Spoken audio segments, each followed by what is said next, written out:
As I have said before here on this channel, I believe earnings are going to be a very positive catalyst for Tesla stock. After all, what are the odds that we fall another 9 to 10%?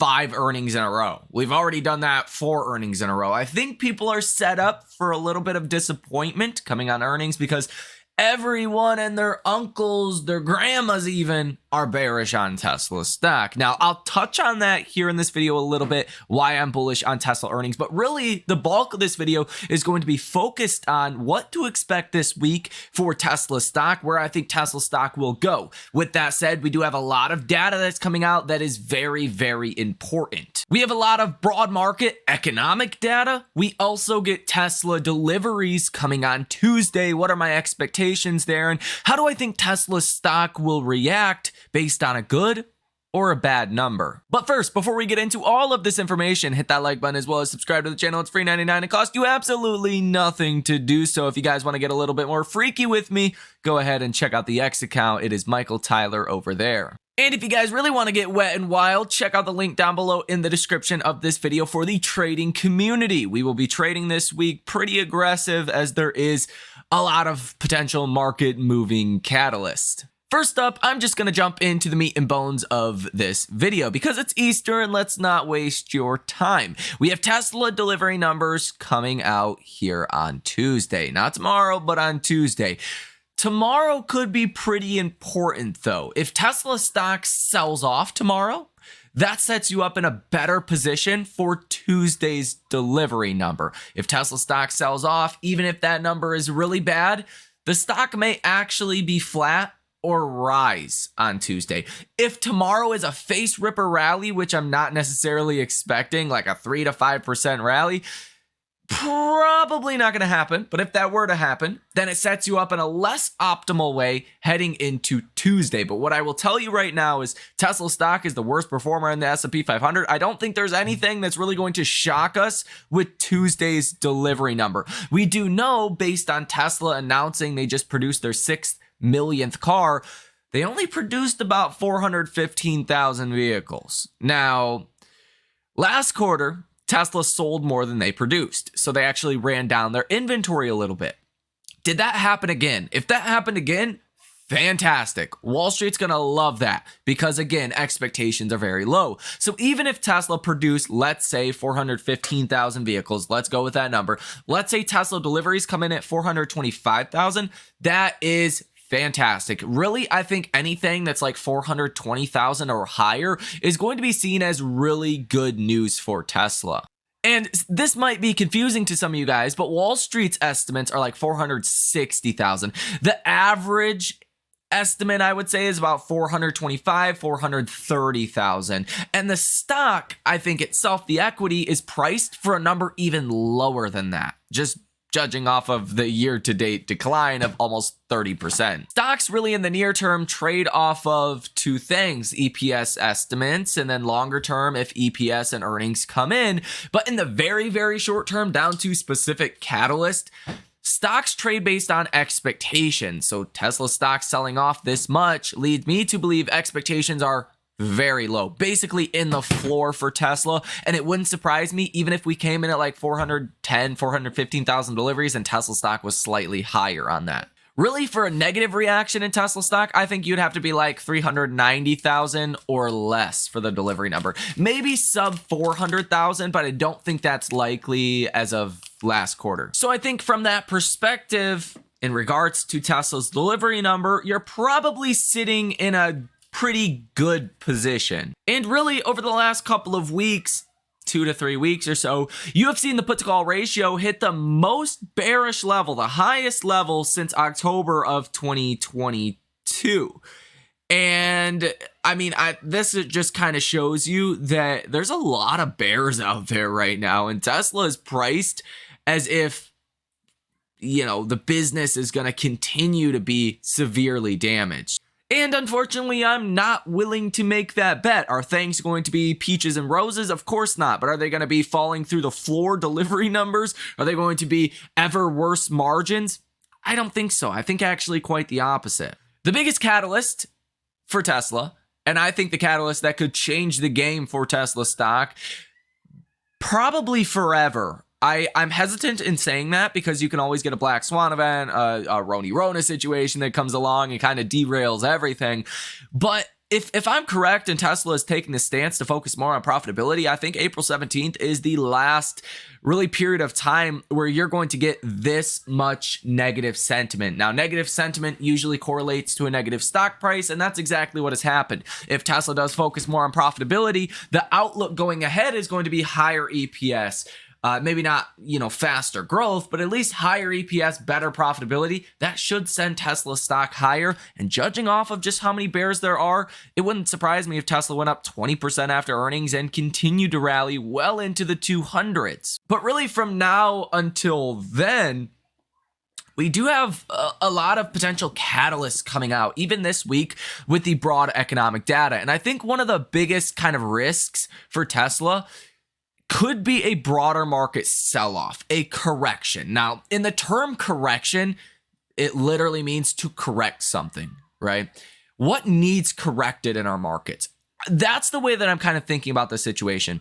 61% of fund managers on Wall Street believe the markets have run too far, that the markets are due for a pullback. Only 39% of hedge funds institutions believe the markets are going to just continue higher from here. So the consensus from money managers, people likely with more information than we have, I mean, these guys probably know the market makers. They call them up like, hey, what are you going to do tomorrow? You going to sell off stocks? Are you going to buy stocks? How should we position, right? That's kind of how interconnected these guys are. But neither here or there. Implying a correction means, well, something needs to correct. What needs to correct? Your big tech names, your areas of the markets that have done exceptionally well, that powered this 10% rally in the S&P and the NASDAQ in Q1. I don't believe Tesla needs to correct here. I think Tesla has already corrected. I think Tesla has priced in a correction. It's down 30%. Tesla's in a freaking bear market since the start of this year, almost a 2x bear market. If you do get a correction, it depends on what causes it, whether or not Tesla sees, downside from here. What I mean by that is if we get data that shows the economy is just falling through the floor, Tesla's probably going to get hit on that too. Tesla's probably going to fall. If we get a correction that is AI related, NVIDIA or, SMCI or one of these stocks that kind of gives you some bad news, or maybe they just see some profit taking. Maybe there's no news that causes the, correction or the start of a correction. Then I don't think Tesla has to fall on that. But if you have a catalyst that causes the correction, hawkish Fed, bad inflation data, really bad jobs report that we'll get this week, then Tesla could also correct as well. So I think that's the biggest near-term risk for Tesla. I actually think, again, delivery numbers are probably going to be a positive catalyst for Tesla, even though you're going to miss analyst expectations. Now, we will be going over all of the positioning in Tesla, the option activity, what people are betting on, because I think that's always important to have a knowledge of. Don't base your week off of that. But if big money's positioned bullish or bearish or super bullish, super bearish, that can obviously change the trajectory of the stock and add to volatility at the bare minimum. But let's give you a run through of the economic calendar, and you start off with some action coming tomorrow morning. Now, not just action because it's my birthday, but action because we have economic data. Coming out at 10 o'clock in the morning, you will get ISM manufacturing PMIs expected to rise from last month's 47.8 to 48.4. You are also going to get ISM manufacturing employment, construction spending, ISM manufacturing new orders, and ISM manufacturing prices. The prices here are probably going to be the most important aspect of the manufacturing data because that's kind of telling you what inflationary pressures look like, and you're actually expecting that to tick up 1 point from last month's number of 52.5 to 52.6. You will get a 3-month, 6-month bond auction as well as Fed Cook that will speak at 6:50 p.m. Watch for any hawkish Fed officials. I talked about this in many different videos now, but the last summary of economic projections that we got, that's called the SEP, that is the dot plot. You actually seen this get a lot more bearish. The Fed is expecting less cuts in 2025, less cuts in 26. The longer term neutral rate went up for the first time in this hiking cycle. And the lowest Fed officials' federal funds rate projection by the end of 2024 was previously 3.9%. That got moved up 50 basis points to 4.4%. That was a pretty large jump in the most dovish, most bullish Fed official. The markets did not see this as negative. But if you get hawkish Fed commentary, that can always kind of start to eke into the markets a little bit. And I think just following the last Fed meeting, markets should have been incrementally a little bit more hawkish or bearish, and that just did not happen. So we'll see if that does happen. It could start based on some of the Fed speakers. Nonetheless, on Tuesday, April 2nd, you will be getting the catalyst from Tesla. That is delivery numbers. Again, I expect that'll probably be a positive catalyst.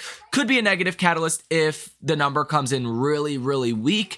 But my expectation is it'll probably be a positive catalyst. Coming Tuesday, though, you will get some broader economic data also with JOLTS job openings. Here's the deal, okay? It's kind of like your Dollar General. If they're looking to hire 5 employees, odds are the Dollar General's doing good. If they cut that down to 2 or 1 or no longer looking to hire people, then that means the Dollar General is probably not doing as well. Same thing for restaurants, same things for any business out there. I don't know why I always pick on Dollar General, but any business, that applies, right? So the JOLTS job openings is telling you how many job openings in America there currently is.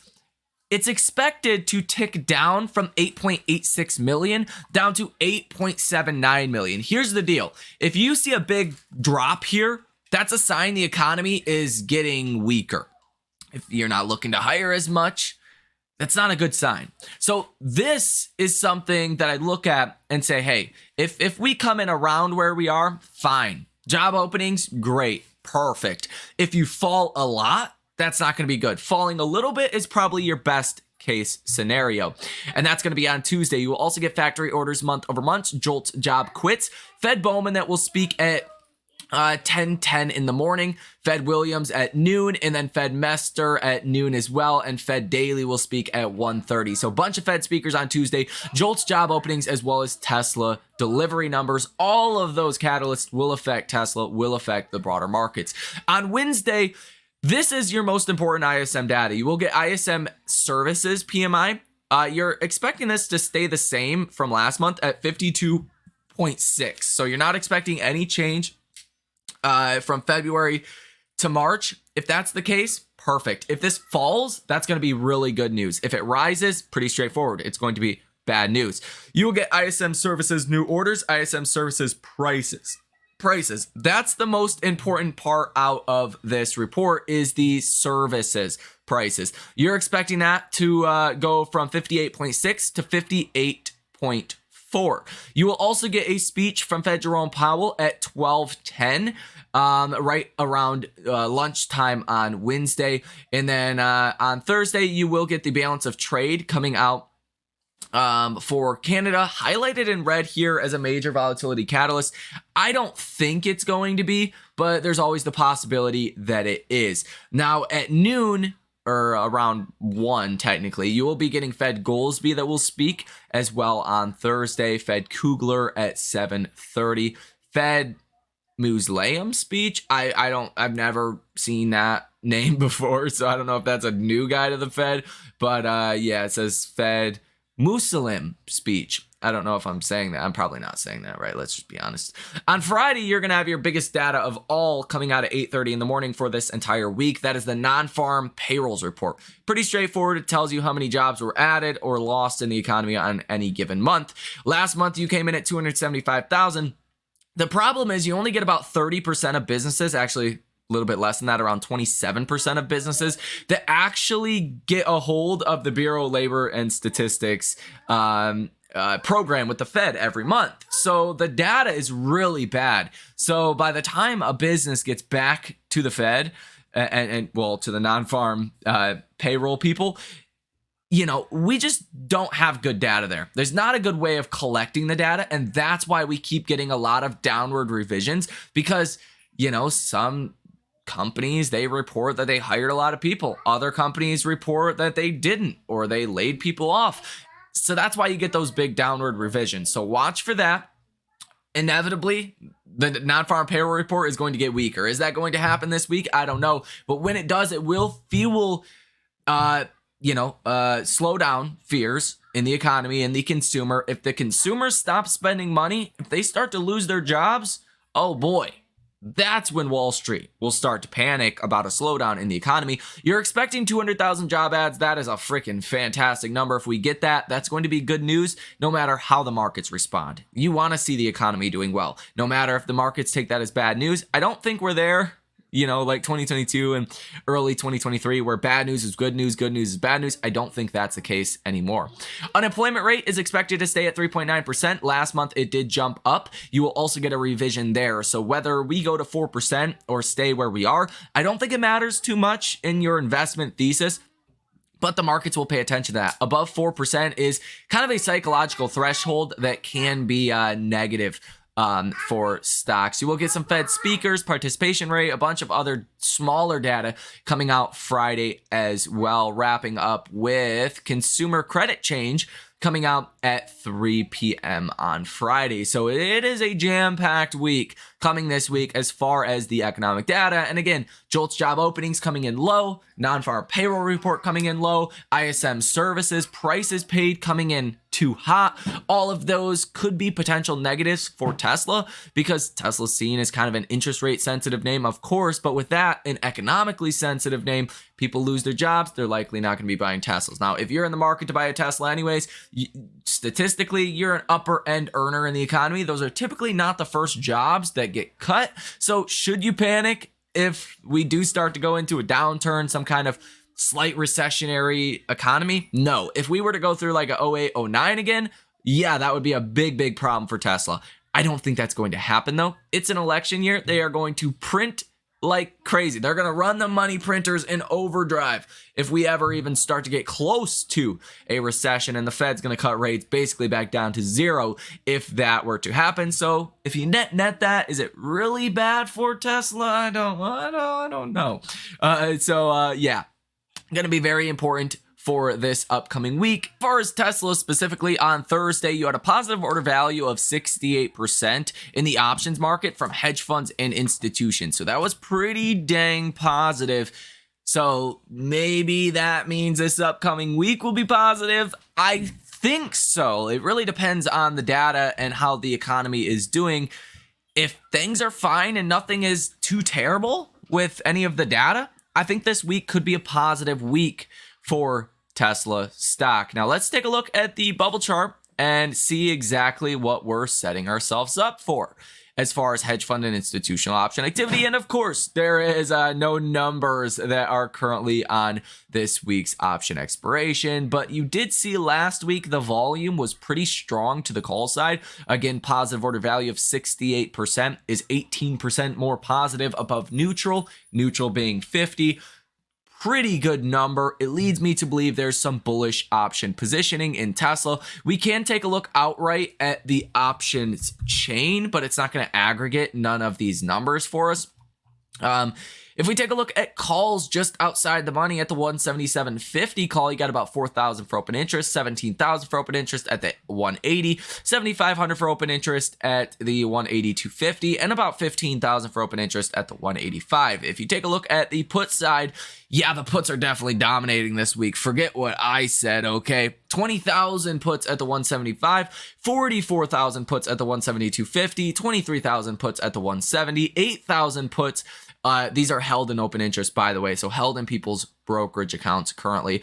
Over 8,000 for the 167.50 and about 23,000 for the 165. Now, with that said, when there is a lot of option activity to the put side, market makers, they don't want the stock to fall. They don't want to have to pay out on these options. They don't want to have to leverage themselves into Tesla. So believe it or not, when there's a lot of puts on the options chain, that can be a positive thing, especially heading into a new week. Now, Tesla stock, based on the charts, it doesn't look great. If you remember this bear flag pattern that we've had. That's kind of where you trade up, you trade in a channel, you don't really get any kind of gap ups.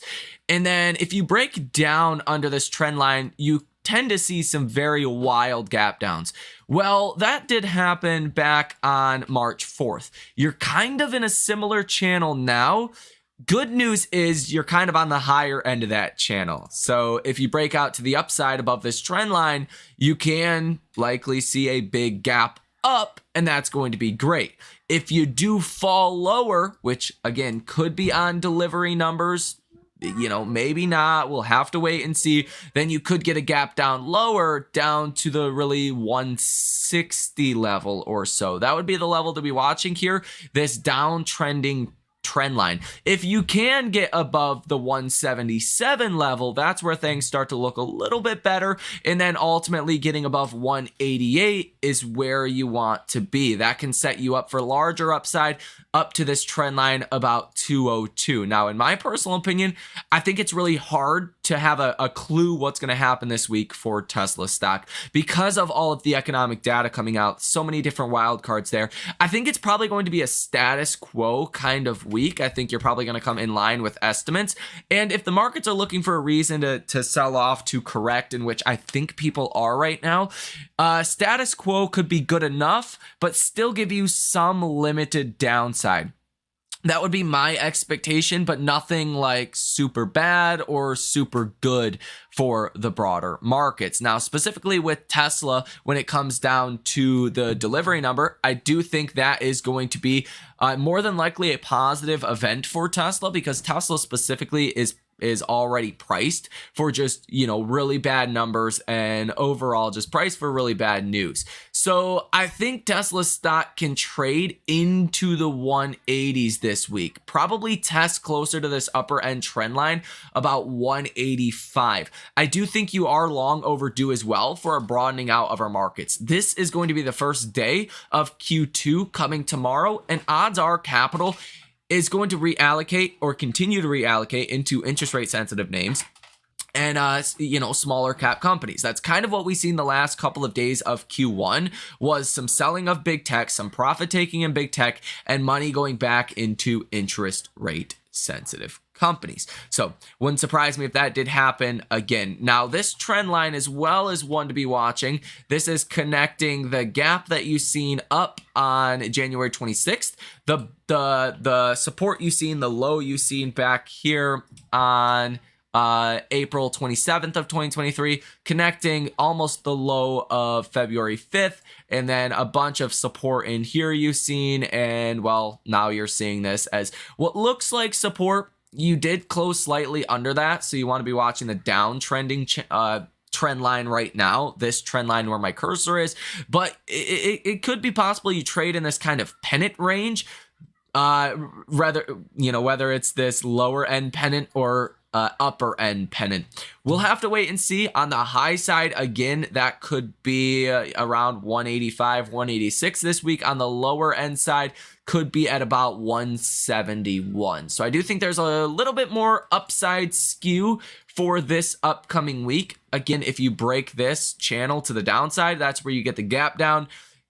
Could that happen on delivery numbers? Of course, but I think they would have to come in really, really bad for that to happen. So my expectation this week, more bullish than not, but it really depends on how the data comes out. The non-farms, the ISM data, all of that, as well as the JOLTS job openings. So let me know what you think about this information down below in the comment section. We do have some earnings coming out as well this week, but it's not a big week for earnings. We'll start to get some banks and financial companies that will be coming out here in the next week or two. The following week we'll start to get some more of the bank companies, but couple notable names for this week: Canoe, PVH, Monday and after hours.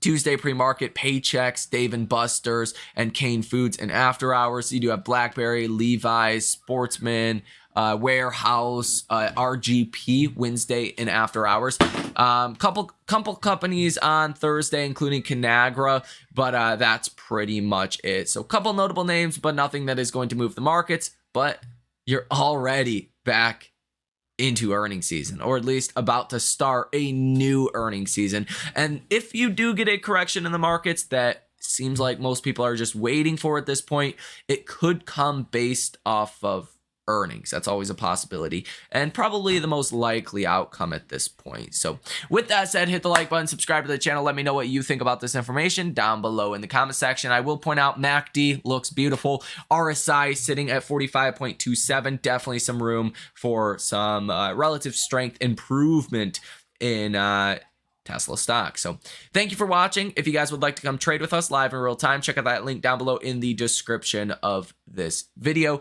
And the X account, it's Michael Tyler over there. Again, cost you nothing to follow that, or hit the like button and subscribe to the channel. Also, free 99. Thank you for watching. Enjoy the rest of your day and your Easter, and I will see you in the next one.